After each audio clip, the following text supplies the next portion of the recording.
This is why karma has no deadline. I'm a middle school dropout and I became a depressed shut-in from the age of 14 to 20. When I was 20 years old, I got a dog who completely helped me turn my life around. I named him Sherlock, and because of him, I started going outside more to take him on walks. Then I got my GED and started going to college with the intent of giving him a better life. I was 24 and living at home with my brother and my father. Around this time, my brother got a girlfriend. A week into their relationship, Sherlock bit her ankle. It didn't break skin or do serious damage, but everything went downhill because of this. My brother and his girlfriend plotted to kill my dog and throw his body into the river. However, my brother couldn't bring himself to do it and told me everything, followed by breaking up with his girlfriend. A week later, she was kicked out from her residence and my brother ran to her rescue. After they got back together, she would call me using his phone to threaten and scare me into thinking that she would murder Sherlock. I put Sherlock in a training class to sort out his biting issues and he made major improvements. I was stressed and always kept him locked in my room while I was at work for fear of my brother getting to him. I told my brother that I was actively looking for an apartment and would be moving out soon. However, one day when I came home from work, Sherlock was gone and so was my brother.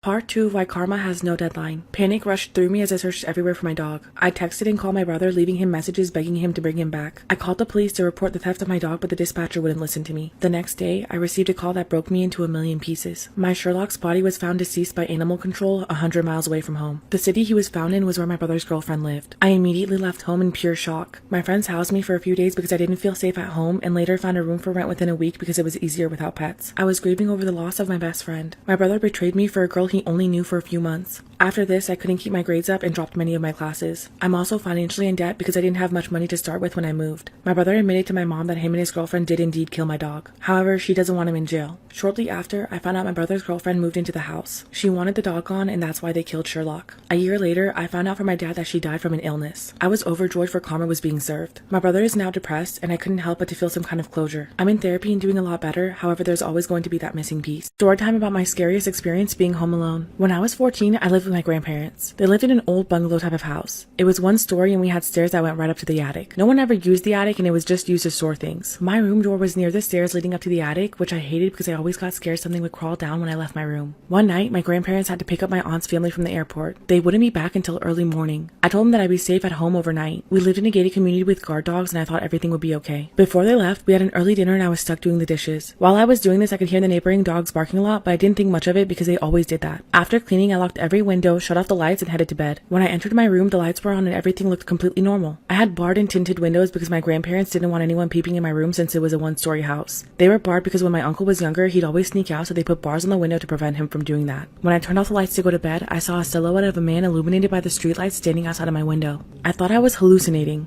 When I turned on the lights, he was gone. When I turned them off, he was there.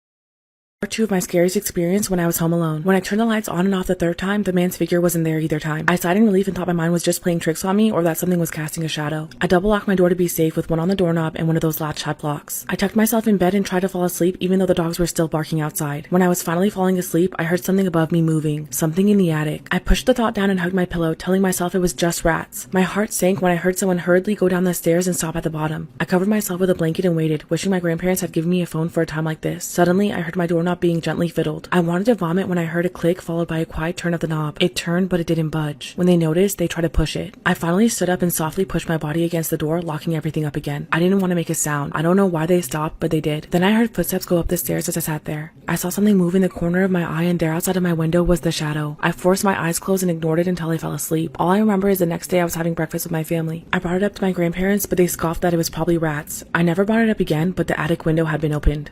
This is why you should be careful who you talk to online. When I was 15 and getting into my junior year, I created a Twitter account. I didn't tell anyone my username, including my family or friends. I also didn't upload any pictures or specify my exact location, and I put a different city than where I lived. I had around 30 followers and I didn't follow many people. One evening in October, someone sent me a weird direct message. They had 200 followers and the message read, "Hi, I'm Robin. I just turned 17. I wanted to know if you lived in the city because I'm moving there and I'm going to that high school soon. I'd like to make some new friends." I immediately thought something was wrong because nowhere in my profile did I list my actual town, but I remembered a tweet I made a few weeks ago about buses in which I mentioned my city. I was bored and he was polite, so we started talking. The discussion was mainly about high school, teachers, and cafeteria food. As it got later in the night, he started asking more personal questions like if I lived far from the school or if I was ever home alone. I never answered these questions because it was too shady for me. The next day we talked again and started bonding. I developed feelings for him over the next few weeks. He was handsome and super kind, which was everything I needed after being bullied for so many years. We had a 2-week vacation in October and at the end of it is when he finally told me that he would be attending my high school. I was so excited to finally meet him. Part 2 of why you should be careful who you talk to online. He asked to pick a place to meet during the morning break on our first day back to school after break. I was so happy to meet him and told him to join me in the hall. However, when he realized people would be around, he said he'd rather meet me in an isolated place because he might not recognize me in a crowd. It was a good enough excuse for me, and I told him to meet me in the 3rd floor bathroom because we weren't allowed to stay there during breaks and no one would disturb us. In my head, it seemed a little creepy, but since we were in school, I was confident that nothing bad could happen. I dressed up and made myself really pretty and counted down the minutes till we met. When he arrived, it was him. He wasn't a catfish, but he looked a little older than 17. We talked and got along so well, and at the end of it, he asked me to go to lunch with him. I refused because I didn't have money and wouldn't let anyone pay for me. He seemed disappointed but offered to walk me home after class. I told him I have to take the bus, but he could walk me there. This became a routine for another 2 months. One day, I complained about how lonely I'd be at home as everyone in my family was going to be out that day. I know it was reckless, but I thought I could trust him by this point. That evening, he walked me to the bus stop. I waved goodbye and put my headphones in. Little did I know that my life was in danger.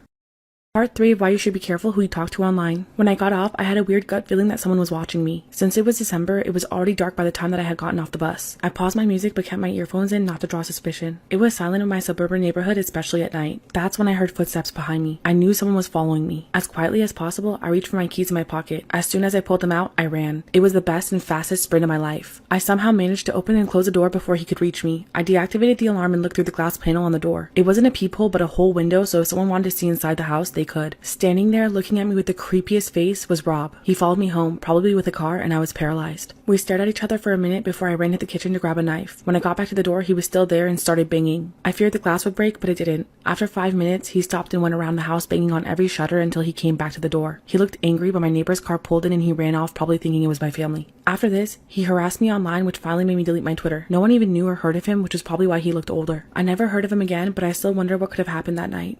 This is why quick thinking could save your life. A few years ago, I lived in an old one-person flat. Every door in the flat had a lock and key. Strange things started happening around the flat. I had a feeling that something was off because food items from my fridge started disappearing before I had a chance to eat them, and I'd find pillows for my couch on my floor. One night, I woke up around 1 in the morning and I was drenched in sweat. I didn't remember, but I was sure I had woken up from a nightmare. I decided to take a shower, so I put my phone in the bathroom for music, turned on the water, and started enjoying my shower. A few minutes in, I heard the door move. I never closed the door, but it never moved before. I looked at the shower curtain and saw a shadow against it. I looked at the reflection on my phone and could clearly see someone standing next to the shower curtain. My heart was pounding out of my chest and it took every ounce of my body not to scream in terror. Somehow, I managed to act like I didn't notice anything while silently taking the shower head off the holding and turning the water to the hottest setting. The water in that flat got extremely hot when cranked all the way up. A few seconds later, steam was raising and I felt the water burning my feet as it flowed into the drain. My fight or flight kicked in and I didn't care if this person saw me naked. That's when I turned around, ripped the shower curtain open, and held the shower head right at the person. It only gets crazier from here. Part 2 of why quick thinking could save your life. When I sprayed the hot water from the shower head on the person, I immediately noticed it was a woman.